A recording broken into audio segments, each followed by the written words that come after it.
Siapa koordinator di sini? Saya, Ibu. Pak Adnan. Pak Adnan. Gimana satu orang temannya? Ini Belum kayaknya hadir. 1, 2, 3, 4, 5, 6, 7, 8, 9. Kurang. Mungkin masih ini, Bu. Ibu Astrid. Salah. Ibu Astrid, Ibu Astrid. Masih roomnya. Kayaknya salah masuk room. Saya juga sempat Iya. salah masuk room tadi, Bu. Maksudnya dari panitianya masukin ke room 2 tadi.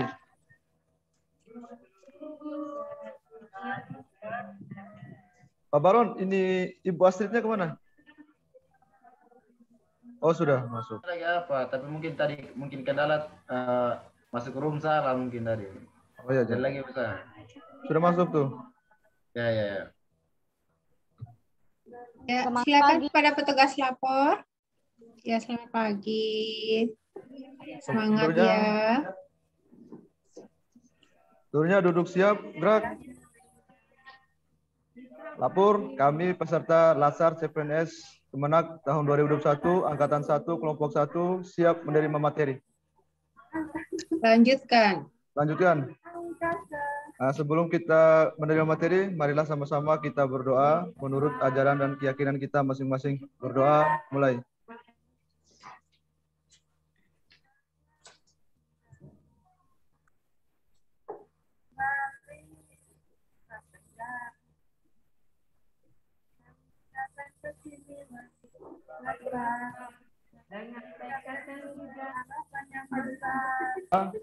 Berdoa selesai.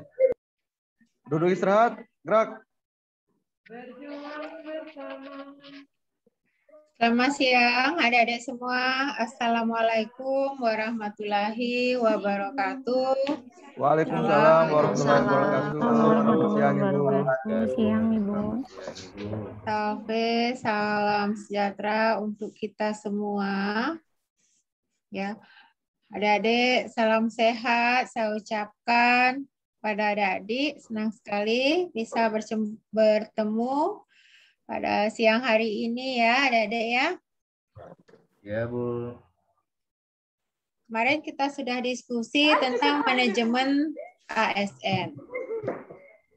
Ya. Kemudian terkait tugas yang di tanggal 20, ada yang merasa belum upload?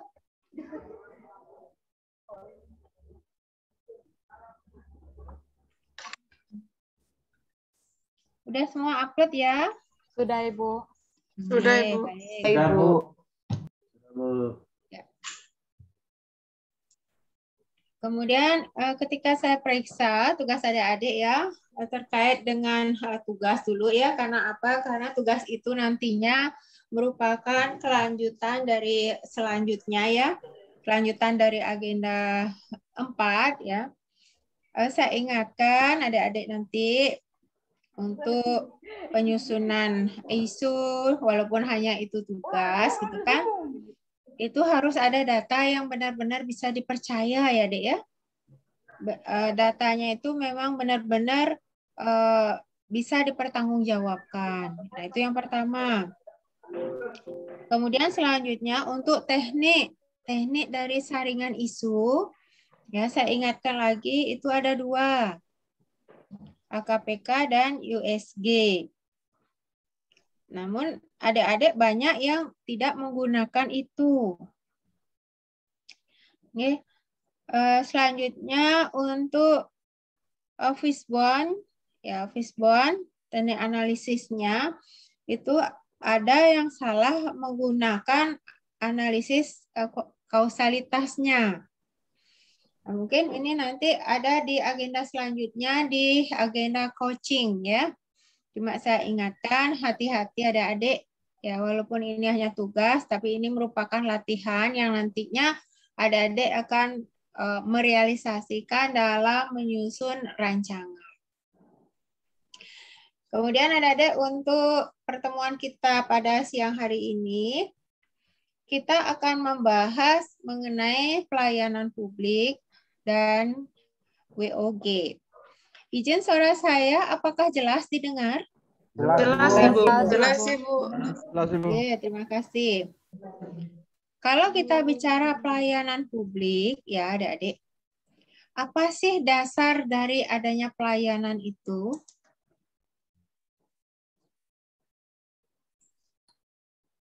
Dasar dari pelayanan itu, Iya. dasarnya itu dari kebutuhan, Ibu. Kebutuhan Oke. dari masing-masing pelanggan atau pengguna. Iya. Jadi dasarnya kenapa ada pelayanan? Yang pertama adanya apa tadi, Dek? Adanya kebutuhan. Oke. Setelah adanya kebutuhan, di situ pasti ada pelayanan. Tingkat selanjutnya adalah adanya suatu keinginan. Ya kan? Adanya kebutuhan, kemudian adanya keinginan untuk mendapatkan kebutuhan tersebut. Ya. Sehingga di situ harus ada pelayanan.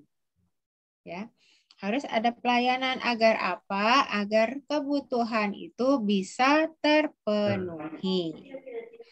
Selanjutnya adik-adik, ketika kita melihat bahwa dasar penyelenggaraan suatu pelayanan khususnya adalah pelayanan publik adalah aturan atau peraturan seperti PP nomor 25.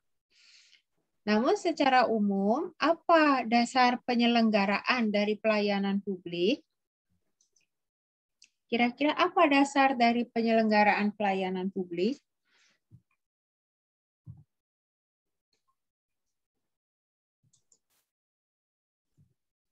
Ada yang bisa?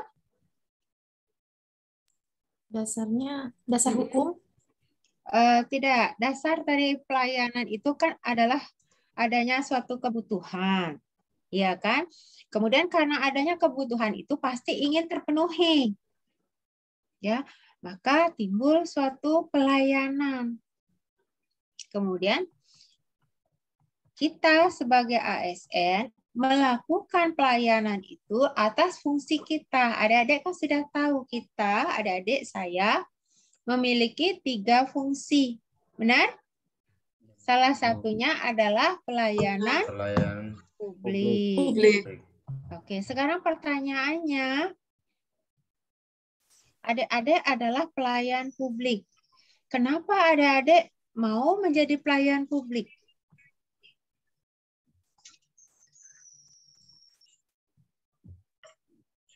Karena yang merupakan tugas. Iya, karena merupakan tugas dan fungsi kita sebagai ASN. Ya. Jadi dasar pelayanan itu adalah bagaimana publik itu terpenuhi kebutuhannya. Benar nggak? Benar, Ibu. Betul. Tadi kan katanya dasar adanya pelayanan adalah kebutuhan. Sekarang kita, adik-adik saya adalah pelayan publik. Ya. Maka dasar adanya pelayanan adalah bagaimana kita mampu memenuhi kebutuhan publik. Ya. Dasar lagi adalah kenapa kita harus memenuhi kebutuhan publik. Nah,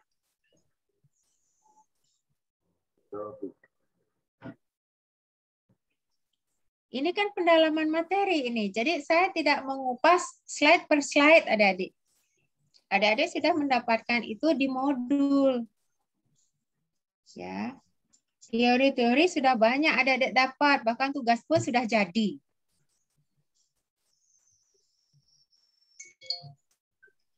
Oke, adik-adik, kita melakukan pelayanan kepada publik karena apa? Salah satunya disebabkan karena publik memiliki hak. Jadi, dari penyelenggara pelayanan itu ada pertama, hak warga negara. Karena apa? Warga negara berhak mendapatkan pelayanan. Kalau tidak kita, siapa yang melakukan pelayanan tersebut? Nah, itu lagi pertanyaan. Ya. Kemudian yang kedua, pelayanan itu diselenggarakan dengan pajak warga negara. Ya. Sehingga adik-adik saya itu mendapat gaji. Ya. Adik-adik mendapat gaji enggak? Pendapat. Apa tuh? Kira-kira itu dari uang siapa? Dari uang rakyat. Bayar pajak. Pajak yang dibayar oleh rakyat. Iya, betul. Maka karena dia sudah membayar kita, adalah suatu kewajiban kita memberikan pelayanan kepada mereka. Mereka itu mereka yang mana? Kita tidak tahu yang masuk ke kantong kita apakah uangnya si A atau uangnya si B atau uangnya si C. Karena kita tidak tahu itu uangnya siapa yang membayar kita, maka kita akan melakukan pelayanan kepada publik. Ya, sehingga dasar dari penyelenggaraan pelayanan itu adalah pajak. Mereka membayar pajak, adik-adik juga membayar pajak, saya juga membayar pajak sebagai warga negara. Kemudian pajak-pajak dikumpulkan, diolah oleh negara, kemudian didistribusikan di setiap kementerian lembaga yang ada, hingga akhirnya masuk di kantong-kantong adik-adik. Tuh. Ya. Selanjutnya, dasar yang lain adalah untuk mewujudkan tujuan yang strategis, adik-adik ya. Melindungi warga negara Indonesia dan segenap tumpah darah Indonesia. Nah, itu tujuan itu ada pada pembukaan Undang-Undang Dasar 45. Maka adik-adik, jika orang mampu, dia bisa membayar. Pertanyaannya, bagaimana dengan warga yang tidak mampu? Kalau lembaga-lembaga pelayanan itu banyak, Dek. Ada swasta, ada campuran antara swasta dan pemerintah, baik itu BUMN, BUMD, gitu kan. Jadi kalau swasta itu, dia berdasarkan aturan-aturan yang ada, tapi lebih ke profit, ya kan? Dari keuntungan. Ya. Jadi artinya dia berorientasi profit juga. Benar nggak? Betul. Jadi orang-orang yang punya itu silahkan ke swasta. Karena dia yang punya. Bagaimana dengan orang-orang yang nggak punya? Siapa yang mau mewujudkan hak mereka? Karena pelayanan itu adalah hak seluruh warga negara. Nah, tugas kita lah itu adik-adik. Sehingga pemerintahan disebut service oriented atau berorientasi pelayanan. Bukan lagi profit oriented. Bukan berorientasi profit. Gitu. Ya. Selanjutnya, adik-adik, dalam pelayanan publik ada prinsip-prinsip yang harus kita patuhi. Yang namanya prinsip itu jelas, nggak boleh ditawar. Nah, itu prinsip. Prinsipnya saya begini, kan gitu. Prinsip nggak boleh ditawar. Kira-kira apa sih prinsip dalam pelayanan publik? Mohon izin menjawab, Ibu. Ya, Elisa. Yang pertama yaitu partisipatif, yaitu dalam penyelenggaraan pelayanan publik yang dibutuhkan masyarakat, pemerintah perlu melibatkan masyarakat dalam merencanakan, melaksanakan, dan mengevaluasi hasilnya. Yang kedua, transparan. Dalam penyelenggaraan pelayanan publik, pemerintah sebagai penyelenggara pelayanan publik harus menyediakan akses bagi warga negara untuk mengetahui segala hal yang terkait dengan pelayanan publik yang diselenggarakan tersebut seperti persyaratan, prosedur, biaya, dan sejenisnya. Masyarakat juga harus diberi akses yang sebesar-besarnya untuk mempertanyakan dan menyampaikan pengaduan apabila mereka merasa tidak puas dengan pelayanan publik yang diselenggarakan oleh pemerintah. Yang ketiga, responsif, yaitu dalam penyelenggaraan pelayanan publik, pemerintah wajib mendengar dan memenuhi tuntutan kebutuhan warga negaranya. Tidak hanya terkait dengan bentuk dan jenis pelayanan publik yang mereka butuhkan, akan tetapi juga terkait dengan mekanisme penyelenggaraan layanan, jam pelayanan, prosedur, dan biaya penyelenggaraan pelayanan. Sebagai pelayan masyarakat, birokrasi wajib mendengarkan aspirasi dan keinginan masyarakat yang menduduki posisi sebagai agen. Yang keempat, tidak diskriminatif, yaitu pelayanan publik yang diselenggarakan oleh pemerintah tidak boleh dibedakan antara satu warga negara dengan warga yang lain atas dasar perbedaan identitas warga negara. Yang kelima, mudah dan murah. Penyelenggaraan pelayanan publik di mana masyarakat harus memenuhi berbagai persyaratan dan membayar fee untuk memperoleh layanan yang mereka butuhkan harus diterapkan prinsip mudah. Artinya, berbagai persyaratan yang dibutuhkan tersebut masuk akal dan mudah dipenuhi. Murah dalam arti biaya yang dibutuhkan oleh masyarakat untuk mendapatkan layanan tersebut terjangkau oleh seluruh warga negara. Yang keenam, efektif dan efisien. Penyelenggaraan pelayanan publik harus mampu mewujudkan tujuan-tujuan yang hendak dicapainya. Dan cara mewujudkan tujuan tersebut dilakukan dengan prosedur yang sederhana, tenaga kerja yang sedikit, dan biaya yang murah. Yang ketujuh, aksesibel. Pelayanan publik yang diselenggarakan oleh pemerintah harus dapat dijangkau oleh warga negara yang membutuhkan dalam arti fisik, dan dapat dijangkau dalam arti non-fisik yang terkait dengan biaya dan persyaratan yang harus dipenuhi oleh masyarakat untuk mendapatkan layanan tersebut. Yang delapan, akuntabel. Penyelenggaraan pelayanan publik yang dilakukan dengan menggunakan fasilitas dan sumber daya manusia yang dibiayai oleh warga negara melalui pajak yang mereka bayar. Oleh karena itu, semua bentuk penyelenggaraan pelayanan publik harus dapat dipertanggungjawabkan secara terbuka kepada masyarakat. Yang kesembilan, berkeadilan. Penyelenggaraan pelayanan publik yang dilakukan oleh pemerintah memiliki berbagai tujuan. Salah satu tujuan yang penting adalah melindungi warga negara dari praktik buruk yang dilakukan oleh warga negara lain. Oleh karena itu, penyelenggaraan pelayanan publik harus dapat dijadikan sebagai alat melindungi kelompok rentan dan mampu menghadirkan rasa keadilan bagi kelompok yang lemah ketika berhadapan dengan kelompok yang kuat. Terima kasih. Ya, terima kasih, Mbak. Nah, tadi dikatakan mudah dan murah. Apa perbedaannya di situ? Mudah, izin menjawab, Bu. Kalau Ya. mudah itu artinya untuk proses mendapatkannya dapat dijangkau seperti itu, Bu. Sedangkan murah dilihat dari segi harganya, Bu. Murah bisa dibeli oleh semua orang. Begitu? Ada pendapat yang lain? Enggak, Bu. Ya. Ada, Ibu. Murah dimaksudkan Adris, gimana?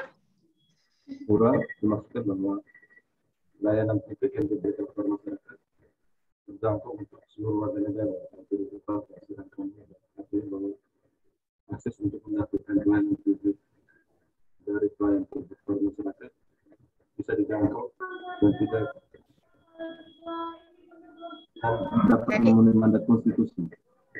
Tadi Mbak Alisa sudah menjelaskan definisi-definisinya. Ya. Apa beda dengan aksesibel kalau begitu?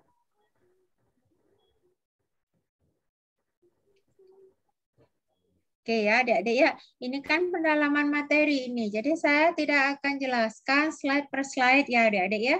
Adik-adik sudah baca tuh banyak teori-teorinya. Di modul ada, di PowerPoint banyak. Gitu ya.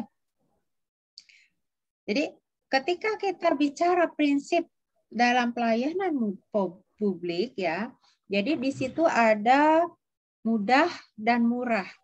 Kalau yang disampaikan oleh Pak Andris itu aksesibel, mampu diakses, mampu dijangkau.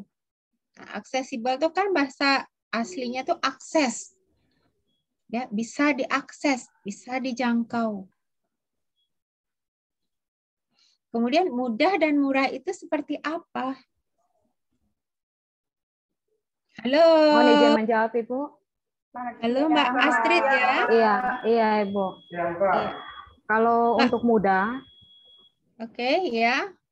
kalau untuk mudah itu maksudnya persyaratan yang dibutuhkan untuk mengurus sesuatu, misalnya itu dapat dipenuhi oleh masyarakat dengan mudah. Maksudnya untuk dipenuhinya itu mudah dalam melakukan sesuatu, misalnya dalam perizinan. Kemudian kalau murah itu berkaitan dengan biaya. Jadi biaya yang dibutuhkan untuk mengurus sesuatu, untuk apa yang dibutuhkan masyarakat itu namanya sudah dijangkau dengan mudah, tapi harganya juga dapat dijangkau oleh masyarakat. Oke. mudah, murah. Maksudnya di sini adalah adik-adik ya, mudah dalam prosedurnya, Dek. Ya, prosedurnya itu enggak berbelit-belit. Enggak dari meja satu ke meja yang lain, dari pintu satu ke pintu yang lain. Gitu, bukan begitu maksudnya. Ya, jadi mudah di situ prosedurnya. Ya, pelayanan itu tidak bertele-tele. Nah, kalau begitu orang awam bisa bilang. Oke, habis ngantre di sini, ngantre di sana. Misalnya sakit, habis ngantre karcis, oke, masukkan, mendaftar dulu, antre daftar. Setelah itu antre masuk. Habis itu antre periksa, sudah diperiksa, antre obat. Nah, belum dia dapat obat, ini sudah sore nih. Ya dari pagi sudah antre, ini orang sakit nih ceritanya. Contohnya ya kalau orang sakit tuh dari pagi sudah daftar antre, sudah selanjutnya masukkan form untuk diperiksa, antre lagi, sudah masukkan form untuk pemeriksaan dokternya cuma 1-2, pasiennya banyak, antre lagi. Itu kan udah dapat pemeriksaan, dikasih form obat, antre lagi. Sampai obat itu diminum, ini sudah sore. Ya, kira-kira pasiennya tambah sehat apa tambah sakit kalau gitu? Tambah stres, Ibu. Belum tanya ada yang dapat duduk, sudah duduk enggak dapat, berdesak-desaan kayak gitu. Itu ya. Atau misalnya pengurusan izin atau administrasi. Harus dari meja A, meja B, disposisi A, disposisi B, setelah itu ke sini, ke situ. Nah, itu. Ya. Kemudian terkait murah, murah itu artinya ada ya, artinya terjangkau. Murah itu setiap orang beda persepsinya. Murah bagi Pak Andris belum tentu murah bagi Pak Baharudin.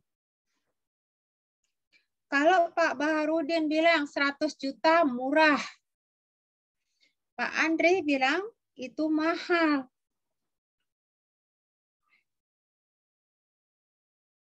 Ya. Misalnya seperti itu.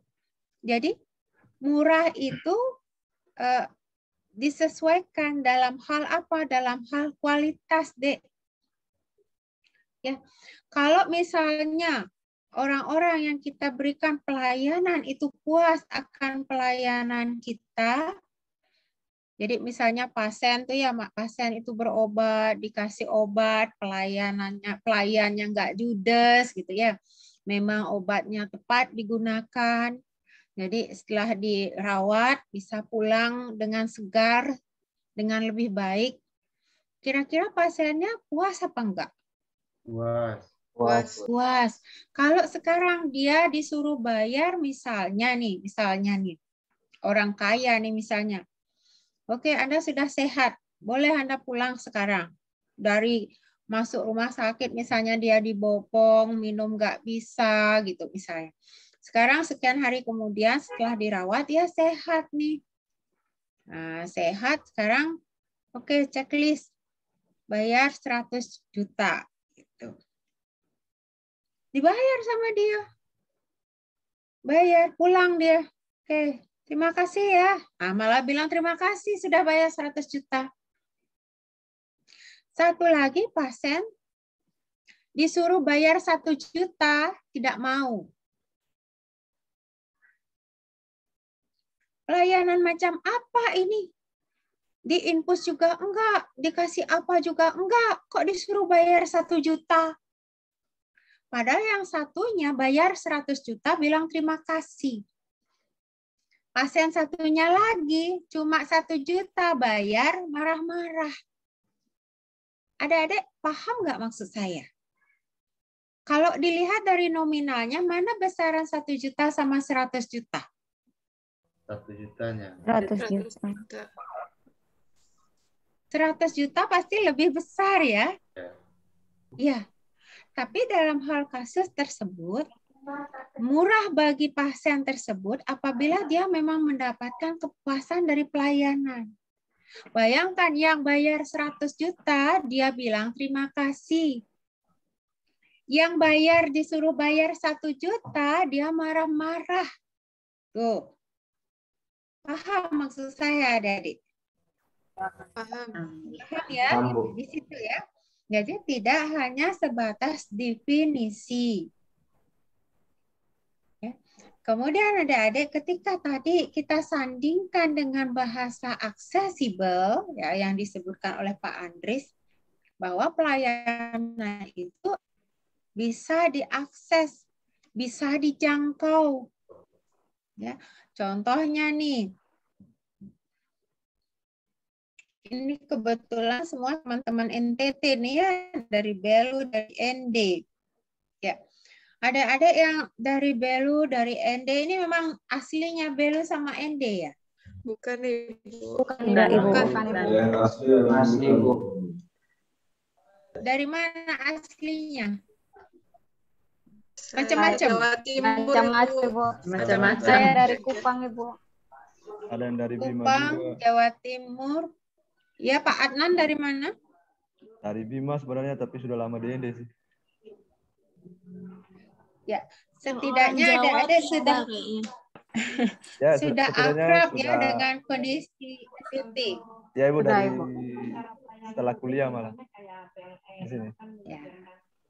Jadi adik-adik sudah akrab dengan kondisi NTT, ya. Artinya apa? Ketika adik-adik akrab dengan kondisi di NTT, Anda akan paham bahwa ada beberapa daerah yang memang memiliki infrastruktur gitu ya, infrastruktur yang tidak begitu memadai. Artinya apabila dia mau ke kota nih, dia harus naik angkot dulu. Oke, setelah naik angkot, naik Gojek, naik ojek sepeda motor karena angkotnya nggak bisa lewat tuh. Kalau angkot kebesaran tuh jalannya terlalu kecil, naik ojek. Setelah naik ojek, naik perahu. Ya, paling mewah lah ini kapal bermotor, paling mewah sudah itu. Ya, setelah itu setelah turun jalan kaki dulu nih, baru nyari angkot. Nah, sudah naik angkot baru ketemu kota. Ada tuh daerah-daerah yang kayak gitu. Ya, Dek ya? Ada Ibu. Ada, Bu. Ada. Iya, ada juga daerah yang kalau mau cepat itu penerbangannya bisa 2 kali. Ya, terbang dulu, naik pesawat turun, landing. Habis itu nyari angkot. Ya. Kemudian kalau penerbangannya tidak ada, besok lagi. Ya, terbang dulu. Itu kan? Kalau mau cepat kayak gitu, ya itu. Kalau enggak, ya sudah naik perahu gitu. Nah, model-model daerah yang begitu, bagaimana kita memberikan pelayanan? Kalau hanya nyari kota saja, mereka harus berkali-kali itu bayar angkot, bayar ojek, bayar kapal, gitu ya. Berapa biaya yang dia butuhkan untuk mendapatkan pelayanan? Kira-kira apa jalan keluarnya kalau seperti itu, adik-adik? Katanya tadi pelayanan publik itu adalah hak seluruh warga negara. Berarti dia berhak dong mendapatkan pelayanan.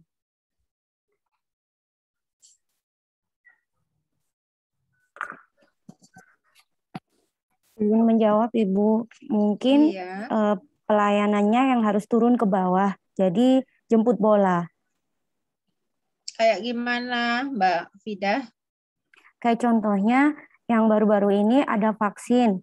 Kalau mohon maaf di daerah ND yang agak dalam atau agak naik ke gunung, mungkin bisa nakesnya yang naik biar tidak menyusahkan masyarakat di sana untuk ke kota. Mungkin seperti itu, Ibu.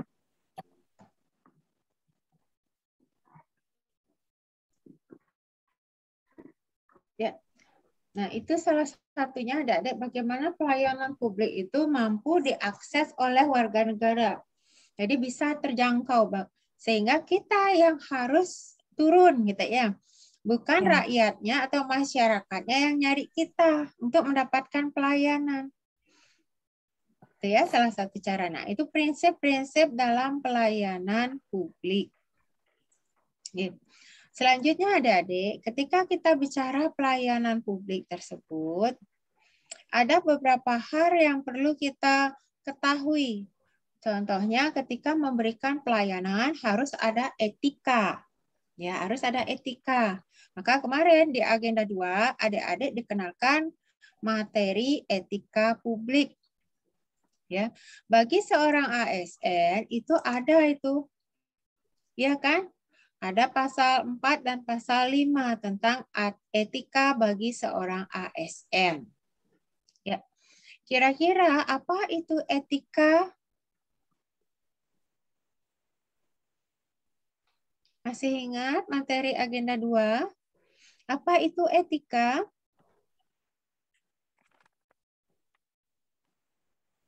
Halo. Izin menjawab, Ibu. Iya, Mbak Astrid. Etika itu mencakup analisis dan penerapan konsep seperti benar, salah, baik, buruk, dan tanggung jawab.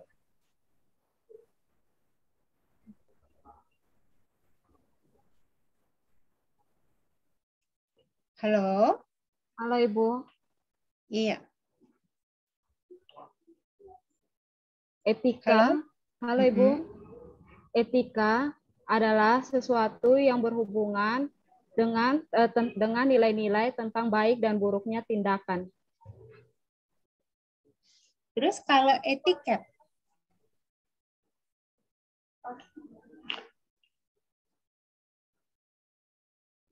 Kalau etiket bagaimana? Kalau etiket itu suatu sikap seperti sopan santun atau aturan lainnya yang mengatur hubungan antara kelompok manusia. Ada pendapat yang lain? Silahkan. Selain pendapatnya Mbak Astrid. Izin menjawab, Ibu. Ya, Mbak Putri. Kalau etiket itu tata cara atau sopan santun dalam masyarakat untuk memelihara hubungan baik antar sesama manusia. Etiket tata caranya. Kalau etika?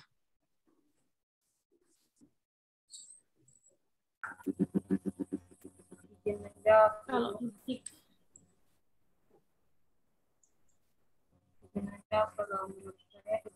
etika, etika itu penerapan konsepnya, seperti benar atau salah, atau baik atau buruk, dan tanggung jawabnya. Etika refleksinya, Ibu. Etika refleksi dari? Refleksi dari baik atau buruk, benar atau salah yang harus dilakukan, atau bagaimana melakukannya, baik atau benar, gitu, Ibu. Oke, coba ya, belum pas adik-adik. Ya, dalam hal memberikan pelayanan itu ada etiket dan etika. Ada pendapat yang lain yang bapak-bapak ini yang kalem-kalem? Halo. Hai. Hai. Ya, Pak Bahrudin. Ya, Ibu. Iya. Kira-kira apa ya maksud etika-etika dalam pelayanan? Kalau terkait dengan etika dalam pelayanan itu, semacam penerapan nilai kita terhadap pelayanan kepada orang lain terkait dengan nilai-nilai semacam baik atau buruk yang kita terapkan di pelayanan tersebut. Nah, sedangkan etika kita yaitu cara atau penerapan tingkah laku kita dalam penerapan terkait dengan pelayanan. Cara-cara kita itu untuk mendekati pelayanan terhadap masyarakat itu seperti apa? Nah, semacam cara yang berkata kerama dengan baik, salam, sapa. Nah, itu merupakan cara. Sedangkan tindakan kita terhadap dengan perbuatan yang kita lakukan terhadap pelayanan tersebut, itu merupakan etika kita. dalam memberikan suatu pelayanan terhadap masyarakat. Mungkin itu saja. Iya, baik Pak Bahrudin. Jadi adik-adik ya, benar yang disampaikan oleh Pak Bahrudin, ya. Etika itu menyangkut suatu perbuatan, baik buruk boleh atau enggak gitu ya. Sedangkan etiketnya itu suatu cara untuk melakukan perbuatan tersebut. Ya, disesuaikan ya. Karena itu etika itu sifatnya absolut, bisa diterima dimanapun. Sementara etiket, cara-cara untuk melakukan pelayanan itu tidak semua tempat bisa menerimanya. Karena tidak semua bisa menerimanya, maka disebut sifatnya relatif. Ya, jadi itu perbedaannya ada ya. Ketika kita bicara etika, itu lebih ke umum atau bersifat absolut. Sedangkan etiket dalam hal melakukan pelayanan itu hanya berlaku di daerah-daerah tertentu sebagai suatu cara yang dilakukan dalam hal memberikan pendekatan-pendekatan ataukah pelayanan-pelayanan kepada masyarakat. Contoh nih, contoh. Nah, ini teman-teman NTT nih kebetulan. Ya, adik-adik pasti pernah mendengar daerah Sabu ya. Pernah, Ya, Bu. Kabupaten Sabu ya. Oke, kalau kita berkunjung ke situ, kemudian teman-teman di Sabu itu ya kita disambut gitu ya. Kalau misalnya dia sudah menganggap kita akrab, menganggap kita sebagai saudara, menganggap kita dekat, mereka itu menerima kita, kira-kira bagaimana etiketnya menyambut kita? Cium hidung, Bu. Cium hidung, Ibu. Saling bersentuhan. Ya, begitu ya. Jadi begitu etiketnya, caranya dia, pendekatannya dia begitu. Ya, jadi itu relatif di situ. Kalau itu digunakan misalnya di tempatnya Mbak Alisa di tempat mana Mbak Alisa? Aslinya atau tempat tugasnya, Ibu? Ya, aslinya Mbak Alisa. Saya Madiun, Jawa Timur, Ibu. Oke, di Madiun misalnya ada tamu berkunjung ke Madiun. Ini saudara saya, dicium hidungnya. Kira-kira gimana Mbak Alisa? Tabu, Ibu. Jadi seperti itu ya. Jadi etiket itu berlaku relatif. Etika berlaku umum. Sehingga ada namanya etika publik. ASN dalam hal perilakunya dibuatkan suatu standar agar bisa diterapkan di seluruh tempat. Kemudian selanjutnya, ketika standar itu sudah dijadikan suatu organisasi atau perkumpulan yang lebih profesional lagi, maka itu disebut kode etik. Ya. Kode etik. Standar yang dikhususkan diberikan kode. Kode dalam berperilaku, contohnya kode etik kedokteran. Jadi seluruh dokter itu punya kode yang sama. Bagaimana penerapan perilaku seorang dokter. Kode etik Widya Iswara. Nah, itu ada kode etiknya. Ya. Kemudian kalau ada kode etik ASN.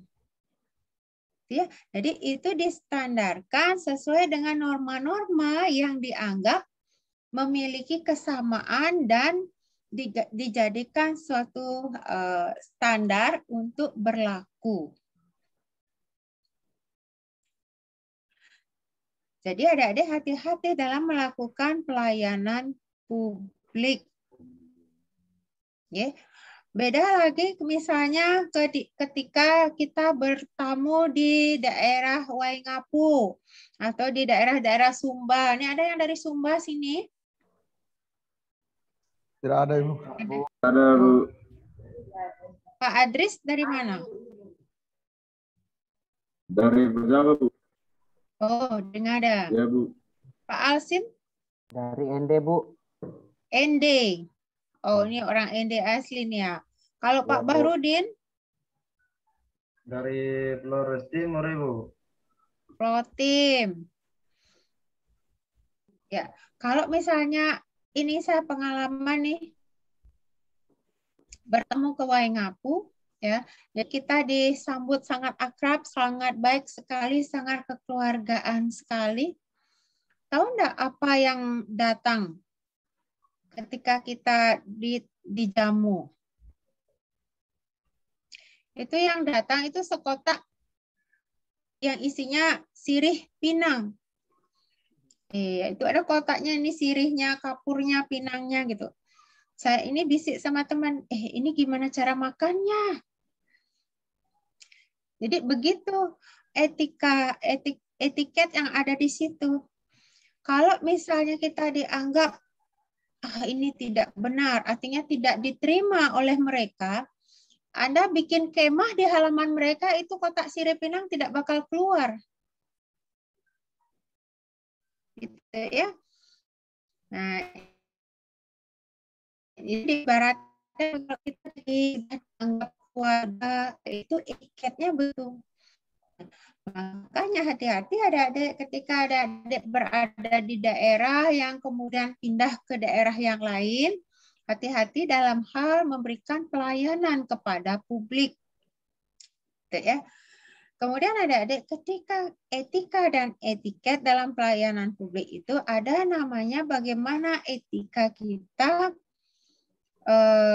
menghadapi keluhan atau menghadapi protes, ketidaksenangan, ketidakpuasan. Gimana kira-kira caranya adik-adik?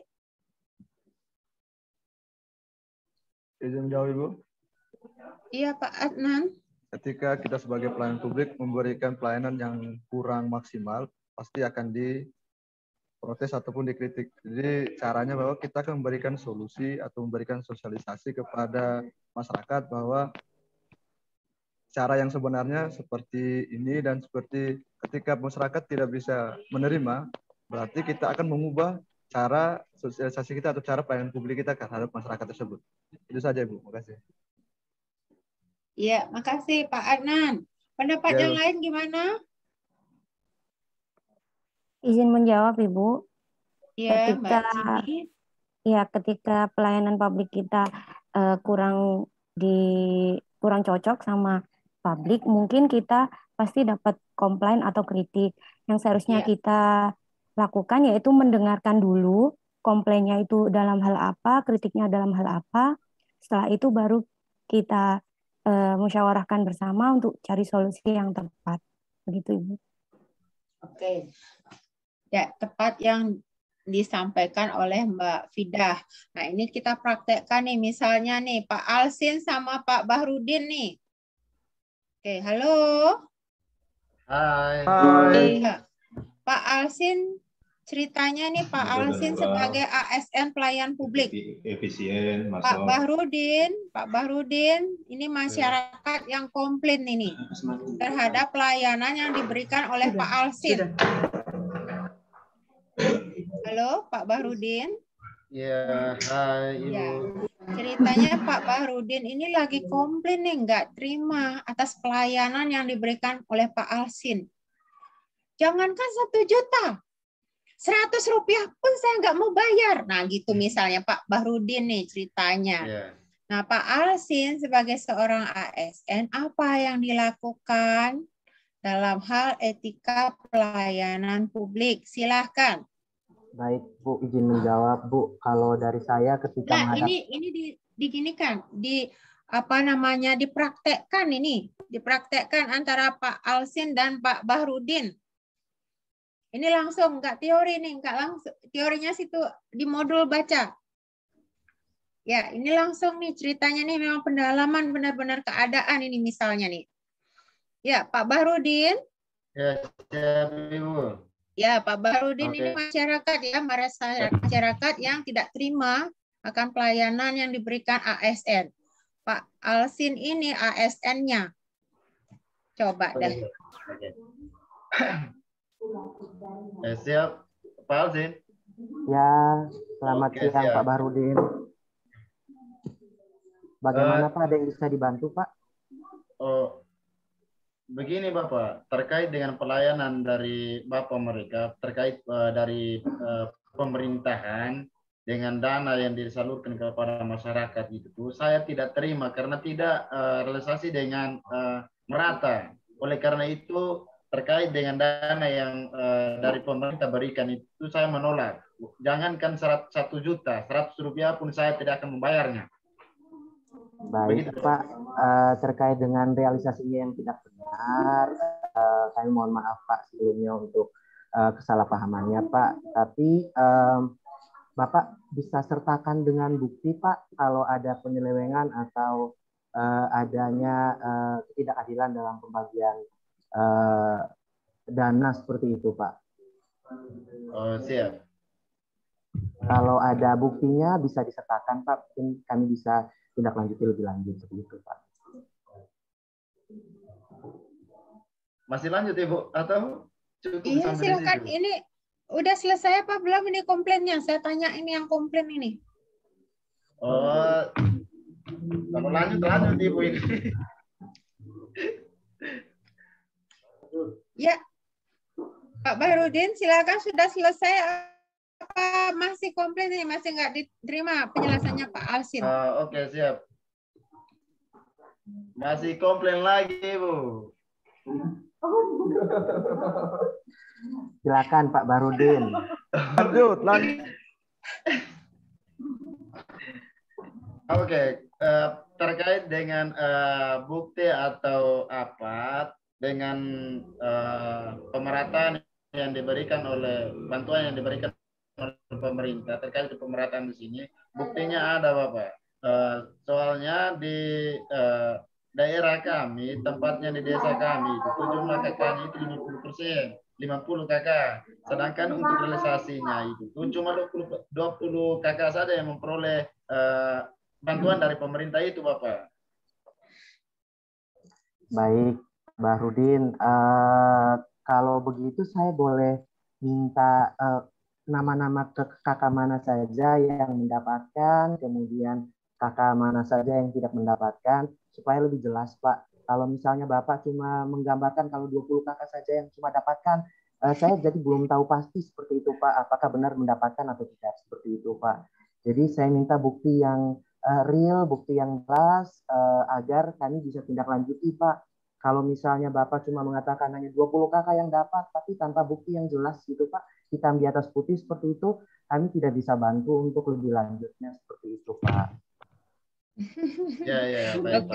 Oke, Pak Bahrudin. Pak Bahrudin, kalau tentang data, Anda komplain data, ini Anda pusing sendiri.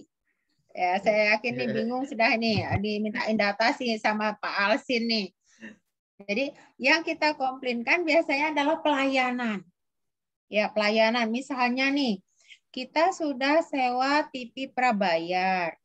Contoh nih, sudah sewa TV prabayar, ternyata baru 2 minggu mati, itu sistem nggak bisa kepake. Itu TV prabayar kan sudah dipasangin alat lah, alat itu kan kita sewa itu.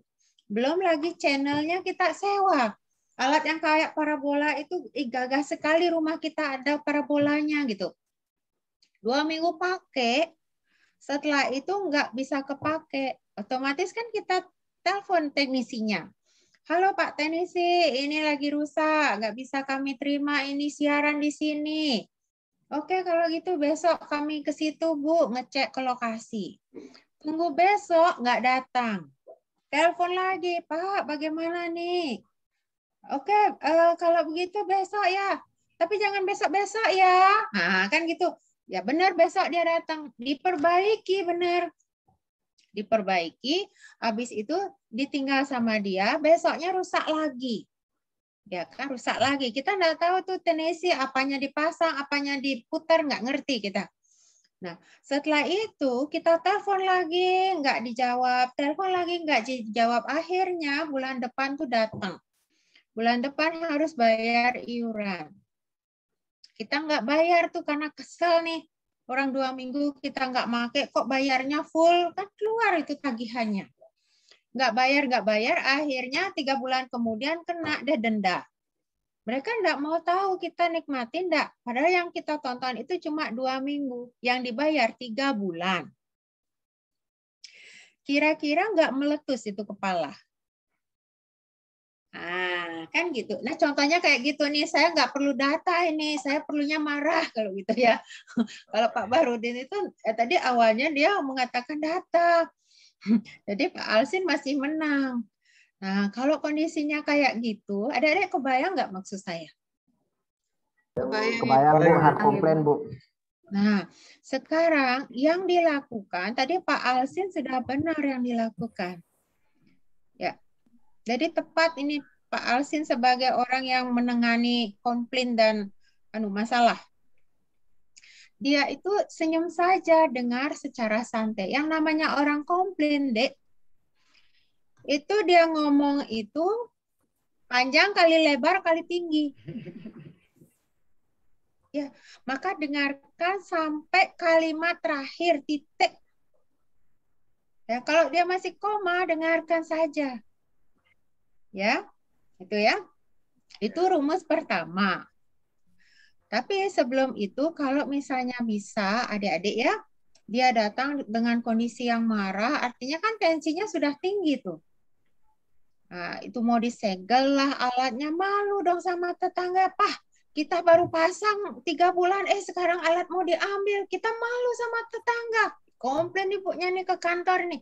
Bapak, kenapa itu alat mau diangkat? Gitu kan misalnya. Itu tensinya kan sudah naik 200 derajat. Ya kan? Bagi seorang ASN, hal yang dilakukan adalah kalau ada ruangan, kalau ada tempat duduk, suruh itu masyarakatnya duduk dulu. Bu, selamat siang. Apa yang bisa kami bantu? Hai, saya mau cari ini bagian pembayaran, bagian teknisi ini. Itu alat mau diangkat. Oke, baik Ibu. Saya akan bantu. Silahkan Ibu duduk ya. Nah, kasih duduk dulu. Ibu, ini ada air mineral. Silahkan diminum. Nah, gitu kan. Sudah kasih dia air mineral. Mau diminum, mau enggak? Ya pokoknya ada air mineral disilahkan. Kasih dia duduk dengan tenang. Otomatis kalau sudah duduk itu tensinya pasti turun dibandingkan dengan dia ngomong posisi berdiri. Ya kan? Langsung dia turun. Ya. Nah, setelah itu baru kita dengarkan keluh kesahnya kayak Pak Alsin tadi tuh. Didengarkan sampai titik kalimatnya. Oke ya. Nah, setelah mendengarkan itu ya, terakhir yang Bapak Ibu ucapkan adalah apa? Minta maaf, terima kasih. Minta maaf dan terima kasih. Mohon maaf dulu. Mohon maaf ya Ibu atas ketidaknyamanan Ibu. Nah, gitu atau Pak gitu ya. Jadi kita mohon maaf. Walaupun kita baru kenal sekarang ini. Ya, ketemu juga enggak, saudara juga enggak gitu ya. Tapi minta maaf. Minta maaf ya Ibu atas ketidaknyamanan Ibu. Saya terima keluhan Ibu dan saya catat, saya akan lanjutkan. Batas waktu dari komplain ini saya berikan waktu untuk 2 hari misalnya. Dalam waktu 2 hari jika tidak ada perbaikan, Ibu silahkan hubungi nomor ini. Benar dikasih nomor dia. Jadi dia itu enggak panjang kali lebar kali tinggi, kemudian bikin rumus jajaran genjang lagi. Itu udah rumus volume ditambahkan rumus jajaran genjang, tambah panjang dia beranak-anak dia ini komentarnya. Agar tidak begitu, maka berikan dia waktu. Ya. Ini Ibu sudah saya catat keluhan Ibu, ini nomornya. Ibu silahkan datang ke sini apabila 2 hari dari sekarang petugas kami tidak memperbaiki alat atau kondisi yang ada di rumah Ibu. Terima kasih Ibu sudah datang ke kantor kami. Oh, dia marah-marah kita bilang terima kasih. Coba ayo. Kurang apa tuh ASN? Nah, harusnya seperti itu. Kenal juga enggak, minta maaf kita. Iya kan? Adik-adik paham Ya, Bu. maksud saya? Paham, Bu. Paham, Ibu. Iya. Jadi kalau biasanya sama teman-teman daerah timur itu ya, suaranya kenceng, tapi hatinya selembut salju. Itu. Amin, Ibu. Ya, jadi pengalaman kami itu kami kira dia marah. Ternyata enggak. Dia enggak marah. Emang Setelan suaranya pabrik. kenceng. Sudah setelan pabrik. Iya, setelannya memang begitu ya. Setelan pabriknya begitu. Ternyata bukan marah. Oh, dia lagi ngobrol, enggak marah gitu. Ya. Nah, itu ya terkait dengan pelayanan publik adik-adik ya. Nah, ini adalah pendalaman materi adik-adik. Jadi saya tidak akan memberikan slide per slide kepada adik-adik ya. Oke, adik-adik? Adik-adik paham maksud saya? Ya. Ada pertanyaan?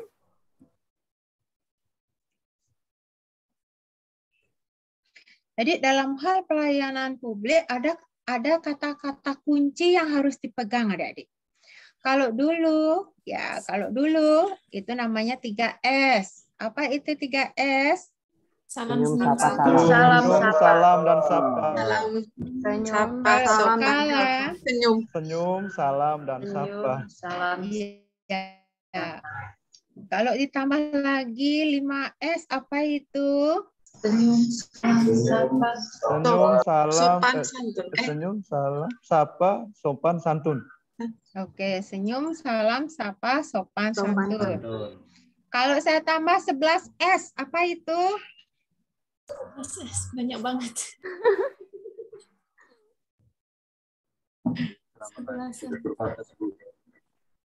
Iya.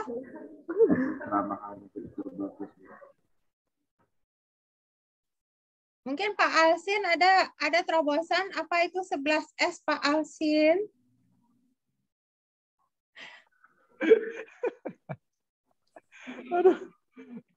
Senyum, sapa, salam, sopan, santun, sigap, santai. Tambah siaga mungkin. Begitu ya, tambah siaga lagi satu. Tambah Masih sayang kurang mungkin. Cocok kayaknya. Ya, bagaimana? Tambah sayang. Salam, salim. Salam, salim. Salam, salim, sapa, salam senyum, sopan, santun, siaga, sigap, sayang. Dua. Masih kurang 2. Pak Nan sampai nyatet tuh, Pak Mbak Arian, Mbak Ari. Ya. Halo Mbak Ari. Nah, suaranya nggak saya dengar dari tadi. Halo Mbak Ari.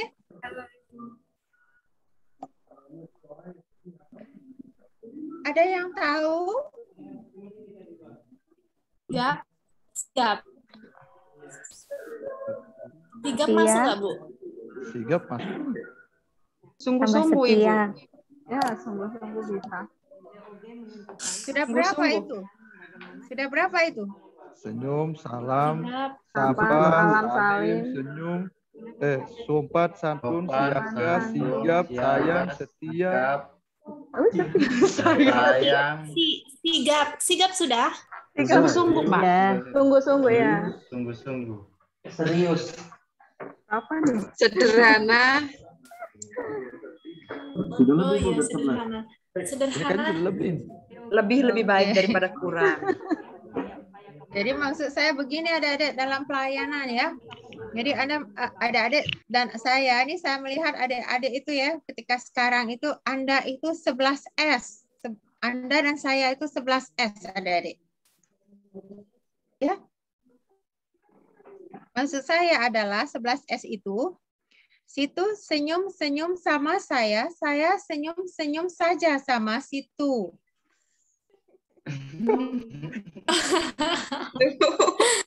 Oh, astaga. Jadi saya senang adik-adik menerapkan 11S sama saya. Jadi di kelas ini tidak ada yang ngantuk ya. Nggak ada yang ngantuk.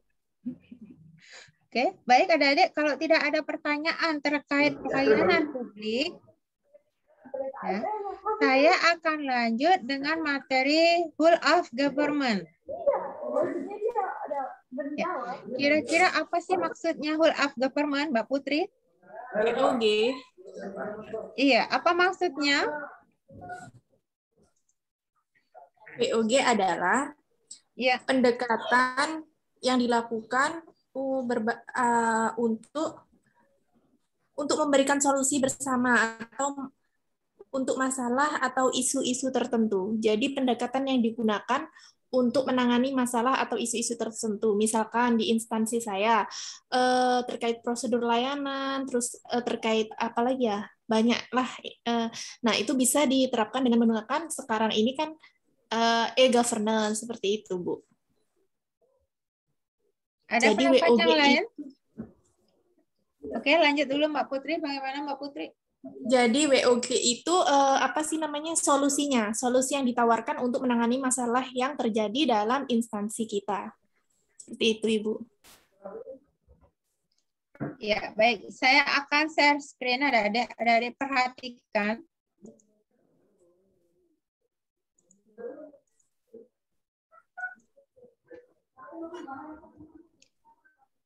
Adik-adik lihat ini.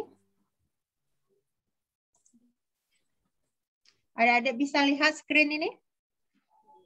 Ibu. Bisa, Ibu. Kelihatan, Ibu. Jelas Bisa. gambarnya? Jelas, gambarnya? Jelas. Iya.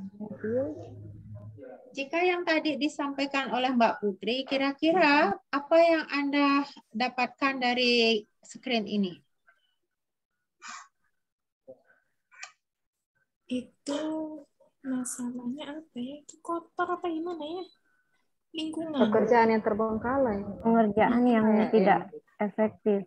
Kerjaan yang tidak efektif Sepertinya dan terbengkalai. kurang ini, Bu, kurang berintegrasi antara satu sama lain. Jadinya tujuannya tidak tercapai. Jadi berserakan.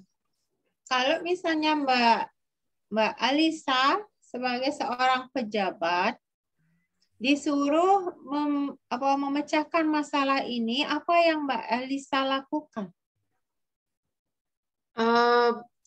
Ini Ibu, kita berkoordinasi lagi, bermusyawarah untuk menyelesaikan masalah tersebut dengan ini menyamakan tujuan bersama, Ibu, agar tujuan kita yang apa yang akan kita lakukan itu terpenuhi untuk menyelesaikan ini. Kalau ini sepertinya satu sama lain kurang berkoordinasi, jadinya hasilnya berserakan. Koordinasi antar lembaga. Misalkan dengan Dinas PU dan Bina Marga. Misalkan koordinasi dengan Dinas PU dan Bina Marga untuk menyelesaikan apa sih namanya masalah tersebut. Oke. Kalau misalnya gimana Mbak Putri? Jadi Pemda setempat berkoordinasi dengan Dinas PU dan apa sih Bina Marga buat menangani masalah tersebut. Ini kan masalahnya kerjaan yang terbengkalai kan, Bu. Jadi kan masyarakat melihatnya itu seperti tidak nyaman jadinya. Oh, begini loh, apa fasilitas publik seperti ini. Jadi seperti tidak apa ya? Seperti kurang nyaman. Jadi harusnya ada koordinasi betul yang disampaikan Mbak Alisa tadi. Seperti itu. Ya. Kalau ini adalah isu yang adik-adik angkat, ketika Anda melakukan analisis isu menggunakan fishbone, apa akibat dari isu ini? Yang macet yang tidak bergejala. Yang pertama, ini bisa menyebabkan kecelakaan juga. Ya, Mbak Astrid, gimana? Ini juga bisa mengakibatkan kecelakaan, macet juga.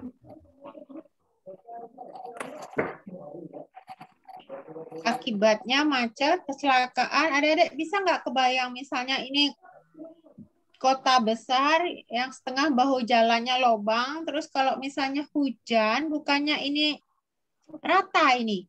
Kalau hujan, Iya. antara jalan yang sebenarnya dan jalan yang lobang ini kan rata ini. Iya. Kalau dalam tidak ada posisi hujan atau pembatas. banjir, itu menimbulkan bahaya nggak di situ kira-kira? Bahaya. Bahaya, Ibu. Bahaya ya, Bu. Ya, Banjir, jadi apa air akibat dari misalnya ini adalah masalah, apa akibatnya? Kenyamanan masyarakat itu. Kenyamanan masyarakat. masyarakat terganggu. Gitu ya. Jadi solusinya adalah apa, Adik-adik? Solusinya adalah, izin menjawab dulu. Jadi pemerintah daerah akan berkoordinasi dengan Dinas Pekerjaan Umum, ditambah lagi dengan para pemegang proyek yang mendapatkan proyek pengerjaan jalan ini, Bu. Terus dicarikan solusinya bagaimana menyelesaikan masalah yang terjadi. Oke, baik. Jadi di situ sudah terbangun komunikasi, Adik-adik ya. Yang disampaikan tadi sudah terbangun komunikasi. Artinya pihak-pihak yang berkepentingan terhadap masalah ini harus melakukan kolaborasi untuk mencapai tujuan. Begitu? Iya, Ibu. Iya. Baik, adik-adik. Jika itu yang adik-adik sampaikan, saya akan ajak adik-adik sebentar. Ya. Halo. Hai.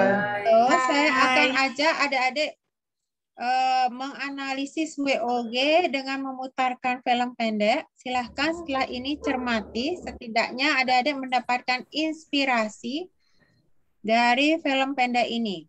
Ya, mohon adik-adik semua perhatikan ya terkait tadi diskusi dari gambar yang sudah kita diskusikan bersama.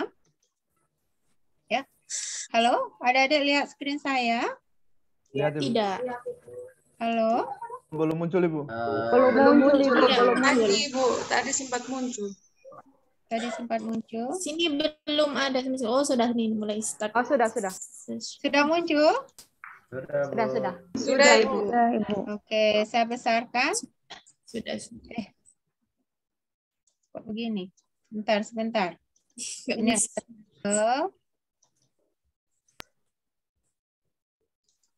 ada sudah bisa? Halo. Sudah, Ibu. Belum bisa? Sudah, Ibu. Sudah. Sudah bisa? Sudah, Ibu. Sudah. Sudah, Ibu.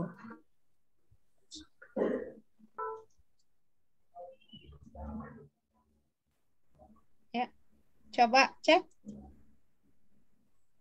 Sudah terputar ya? Suaranya kedengaran? Kedengaran, Ibu. Kedengaran. Kan, Ibu. Ya. Tolong adik-adik cermati video ini.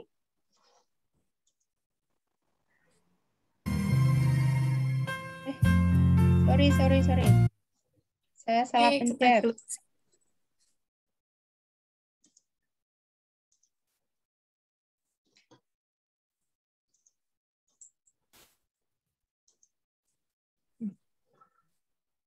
Sorry, Dek, salah pencet.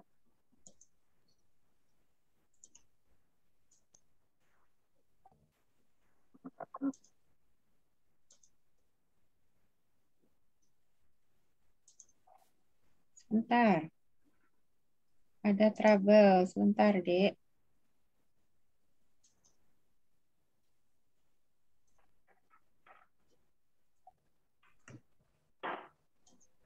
Sebentar, laptop saya ada trouble.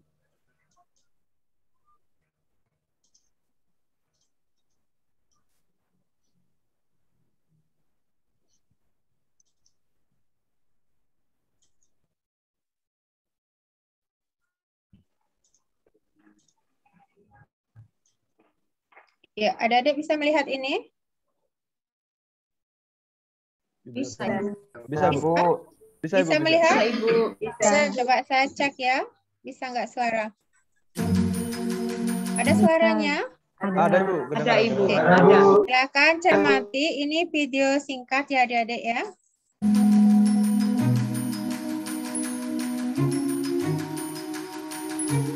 Dijuluki surga tropis di timur Nusantara, Maluku Utara merupakan provinsi kepulauan dengan 76% wilayahnya merupakan perairan. Sebagian besar masyarakatnya hidup di wilayah pesisir dan pelabuhan, sehingga terkendala jarak dan biaya, terutama dalam mengakses layanan samsat di perkotaan. Untuk itu, Direktorat Lalu Lintas Polda Maluku Utara bekerja sama dengan Badan Pengelolaan Keuangan Pendapatan dan Aset Daerah atau BPK-PAD dan Jasa Raharja berkolaborasi dengan Bank BRI, BNI, dan BPD Maluku Utara menciptakan 2 terobosan layanan samsat. E-Samsat Maluku Utara adalah aplikasi mobile yang dapat diunduh dengan Google Play Store untuk memudahkan masyarakat dalam pembayaran pajak kendaraan bermotor di mana saja dan kapan saja. Samsat Apung adalah layanan samsat di atas kapal menggunakan kapal Bahtera Seva 3 milik Bank BRI yang dimodifikasi layaknya samsat pada umumnya untuk menjangkau masyarakat pesisir dalam mengakses layanan samsat. Sehingga masyarakat tidak perlu lagi menyeberang pulau hingga mengeluarkan biaya lebih untuk transportasi menuju kantor samsat di perkotaan. Untuk tahap pertama, Samsat Apung melayani masyarakat di 9 pelabuhan di Kepulauan Halmahera Selatan, yakni Labuha, Batang Lomang, Mandioli, Madopolo, Babang, Saketa, Kayowa, Palamea, dan Doko.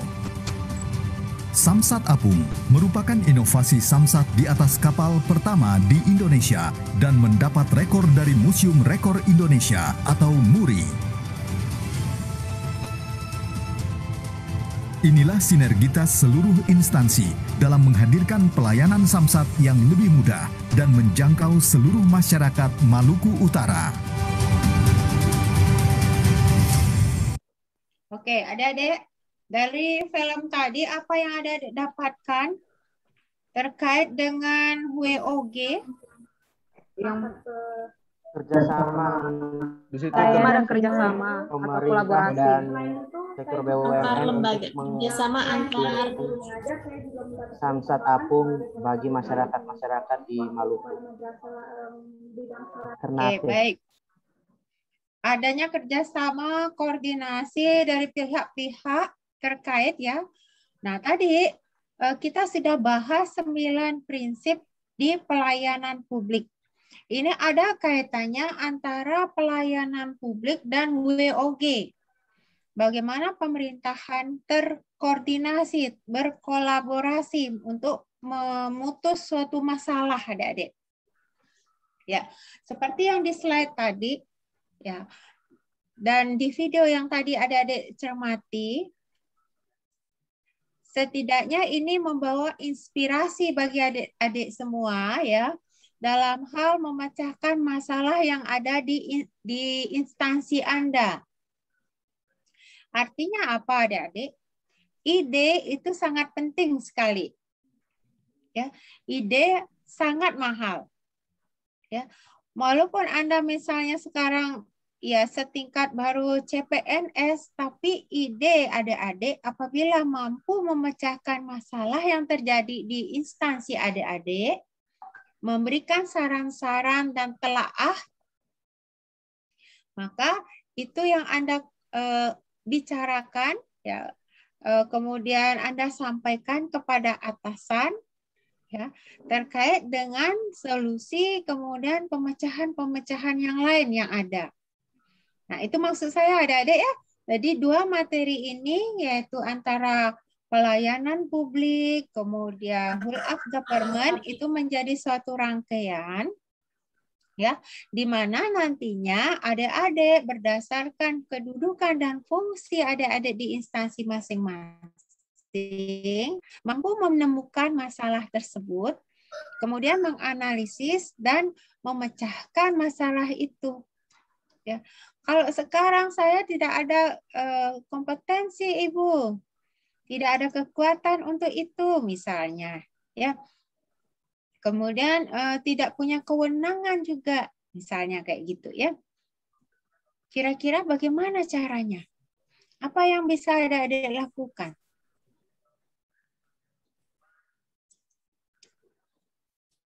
Halo, apa yang kira-kira adik-adik bisa lakukan?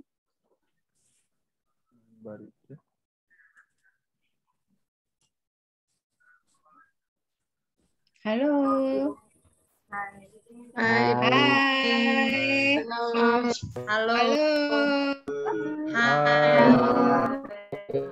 Coba cek Sony. Halo. Hai. Hai. Halo. Mana semangatmu? Ini semangatku. Semangatku. Loadingnya lambat, Pak Bahrudin. Ulang. On speaker. Siap. Mana semangatmu? Ini semangatku. Beri satu. Belum. Oh, belum. Belum. Baik, adik-adik. Jadi saya akan mengajak adik-adik ya di tengah-tengah jam kritis ini Anda tetap semangat ya adik-adik ya. Saya bilang jam kritis ini jam mengantuk ya. Anda harus tetap semangat dan memberikan engine pada diri Anda. Memberikan energi ya, memberikan energi pada diri kita adik-adik ya. Contohnya seperti ini. Beri satu, jika saya ucap gitu adik-adik jawab se. Beri dua, sema. Beri tiga, semangat. Yes. Nah, kayak gitu ya. Kasih engine pada diri kita sendiri adik-adik. Siap? Siap. Siap, Ibu. Iya. On kamera, on speaker.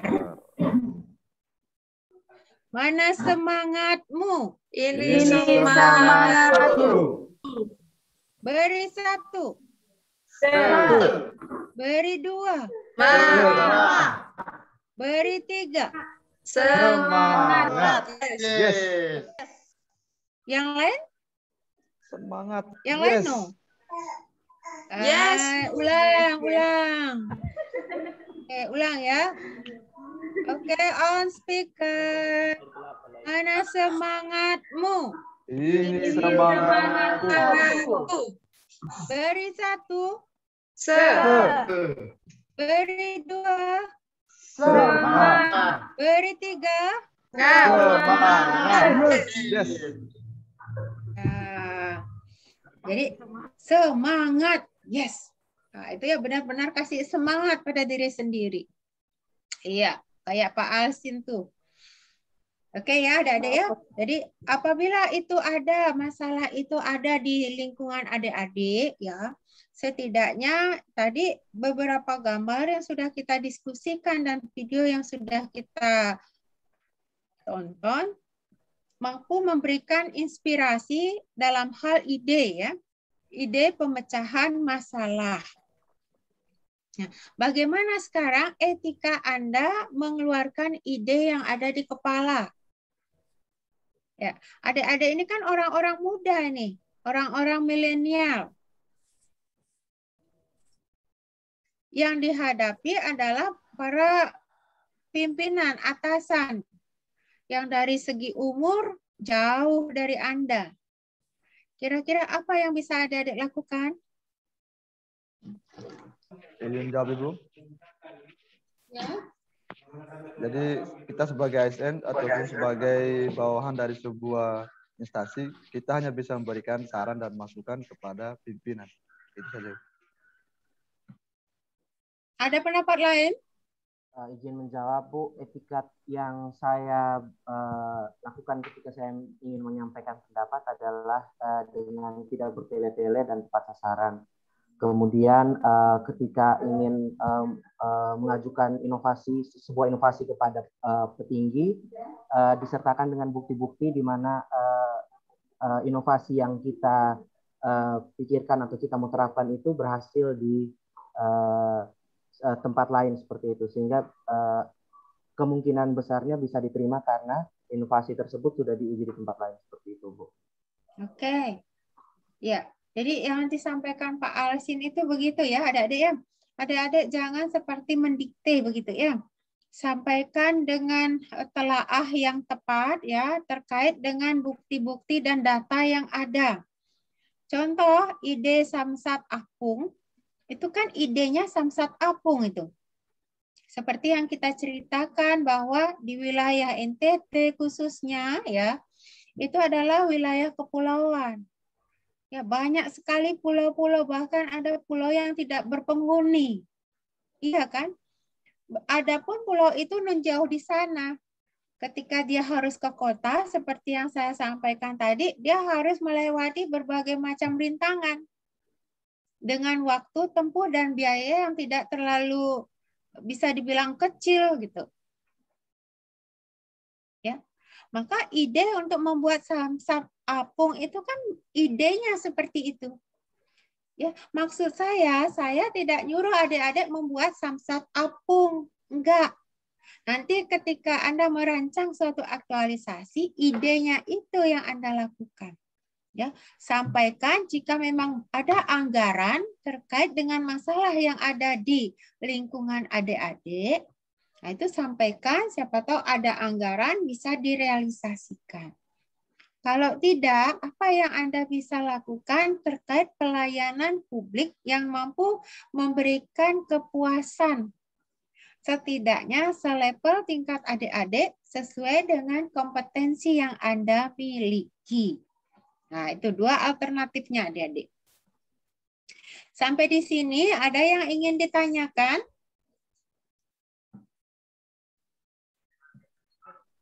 Ada Ibu? Ya. Ini ada Ibu? Iya, silakan. Ini terkait masalah tugas individu yang ada di Kolabjar Ibu. Ini kita angkat beberapa isu. Di situ kan dikatakan pertanyaannya soalnya identifikasilah beberapa isu aktual. Jadi di sini kita bisa mengangkat satu isu atau mungkin banyak isu yang harus kita angkat. Ya. Terkait yang tugas di Kolabjar, adik-adik ya, karena ini menyangkut alat analisis dan cara penyaringan isu, maka isu yang adik-adik angkat dalam tugas itu berjumlah 5. Isu tersebut harus memiliki data yang kuat. Sehingga tadi yang disampaikan oleh Pak Alsin, kalau kita menyampaikan sesuatu, datanya harus ada. Ya, data itu harus nyata, nggak abal-abal. Ya, katanya ini buktinya di tempat lain ada, coba dicek di tempat lain, ternyata enggak. Biar nggak kayak gitu. Jadi adik-adik juga membuat isu, mendeskripsikan isu tersebut 5. Berdasarkan data yang puas, setelah itu dianalisis, ya, dianalisis dengan tapisan isu, ya, apakah aktualnya, kelayakannya dan sebagainya. Tapisan yang pertama menggunakan AKPK, tapisan yang kedua menggunakan USG. Setelah itu dianalisis, setelah itu mendapatkan isu prioritas, core isu. Kemudian dianalisis dengan Fishbone, ya, sehingga di sana adik-adik menempatkan mana akibat, mana sebab. Jadi di situ dihubungkan sebab akibatnya dihubungkan sebagai suatu pengetahuan yang kausalitas, kemudian diturunkan dalam pemecahan masalah. Nah, sampai di situ aja dulu. Nanti ketika rancangan ada kelanjutannya. Pak Adnan, bagaimana? Ya, Bu, sudah, Bu. Ya, baik. Ada yang ingin disampaikan, ditanyakan lagi sebelum kita akhiri? Ibu izin bertanya, Bu. Itu yang pelayanan publik saya sudah seperti itu. Tapi yang terakhir tadi, yang WOG, itu saya cuman isu, terus kemudian langsung ke WOG-nya. Maksudnya kan langsung solusinya gimana. Jadi yang barusan ini, yang WOG itu langsung isunya saya ambil isu, kemudian langsung WOG. Gitu, saya pikir WOG, maksudnya langsung ini maksudnya kalau yang pelayan publik saya sudah sesuai sama Ibu, ada yang kemarin itu ada Fishbone, ada USG, Habis itu ada dampak-dampaknya, terus nanti jumlah dari USG itu berapa, angka yang tertinggi itu jadi yang isu prioritas, isu pertama. Nah, yang tugas hari ini saya pikir itu tidak memerlukan USG lagi, jadi saya langsung ke inti masalah, kemudian langsung saya cari alternatif WOG-nya, misalkan karena prosedur tidak jelas, oh berarti ada apanya. Jadi saya angkat yang good governance di situ karena memerlukan good governance gitu, Bu. Ya. Gimana, Bu? Sudah saya submit yang hari ini, Bu. Oke. Saya pikir tidak memerlukan Ini USG Putri mau sama ganti apa KPK gimana? gitu. Putri mau ganti apa enggak? Oh, Kalau saya mau riset aja, Bu, diganti, nggak apa-apa. gimana? Kenapa? Kalau Putri mau kalau ganti, mau diganti, saya kan? bisa riset. Saya bisa riset, nanti perbaiki tugasnya, Anda kirim ulang. Oh iya, di riset saja, Bu, karena mau saya tambah USG sama Ya. KPK. Oke. Kalau yang kemarin sudah sesuai pelayanan. Ya. Ya. Saya pikir Baik, ini WOG-nya adalah langsung bagian. Ya. Iya. Jadi ini adalah latihan, adik-adik ya. Anda diajak banyak-banyak berlatih, ya. Jadi sesuaikan dengan standar yang dilatihkan, ya. Jangan shortcut gitu ya. Nanti ketika di lapangan Anda tidak akan membuat tabel kok memecahkan masalah. Nah, ini latihan ya adik-adik ya. Jadi Putri positif ya. Nanti saya set ya Iya, untuk tugas yang hari ini ya. saja, Bu. Oke, Ya, kalau yang kemarin sudah 21 yang pelayan. ya. Yang hari ini Ya, barusan oke. saya kirim, Bu. Ya, Saya nggak tahu kelompok kalau harus 1. pakai. Baik. Iya. Cukup ya adik-adik ya. Kalau tidak ada pertanyaan lagi, saya Cukup, Bu. Terima kasih akhiri banyak, Bu. pertemuan ini ya. Silakan kepada petugas lapor. Duduk siap, gerak. Lapor kami dari CPNS Latsar CPNS Kemenak tahun 2021 angkatan 1 kelompok 1 telah selesai menerima materi. Laporan selesai. Istirahatkan. Istirahatkan. Jadi sebelum kita akhiri, mari kita berdoa menurut ajaran keyakinan kita masing-masing. Berdoa, mulai.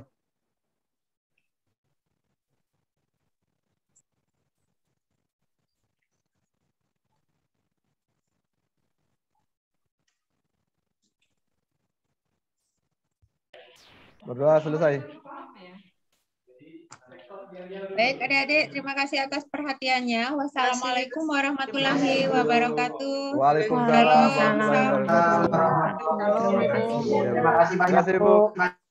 Ya, baik. Terima kasih adik-adik semua. Saya izin live meeting ya. Ya, Bu. Ya, Bu. Di sini sudah ada yang kirim WOG kan? Belum, saya belum. Teman-teman silakan. Belum kerja. Ya, Bu, ya, Bu, ya, Bu. Iya, Bu. Ya, Bu Yun. Kembali ke ruang utama ya. Ya, Ibu Yun. Ya,